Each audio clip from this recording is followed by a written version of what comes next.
Katanga, c'est un thriller politique africain, un récit de mercenaires et, en quelque sorte, un roman noir en bande dessinée. L'intrigue de Katanga se déroule fin 1960, c'est-à-dire à peu près au pire de la guerre entre le Congo de Lumumba et le Katanga de Tshombe. Les protagonistes sont un certain nombre.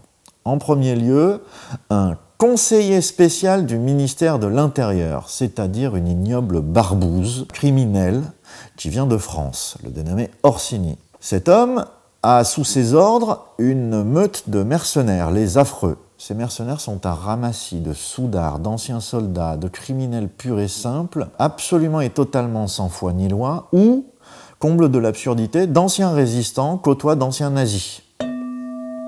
Ils sont aussi associés avec une courtisane, une survivante professionnelle de l'entourage du ministre et du gouvernement katangais, et tous sont associés pour récupérer une assez forte quantité de diamants qui auraient été planqués à la faveur d'un soulèvement à la limite du Katanga et du Kasaï par un autre Africain, lequel n'a pas l'air si dangereux que les autres, mais il est recommandé de s'en méfier un peu. Donc le principe est simple, c'est chacun joue sa partition, au milieu du chaos, et tous les coups sont permis. Le problème étant que les actions, pour matérialistes qu'elles soient de ces gens, ont des conséquences politiques et font boule de neige. Et on va prendre 3 tomes pour faire le tour de leur motivation, de leur mise en présence, envisager leurs actions et surtout envisager les conséquences de leurs actions.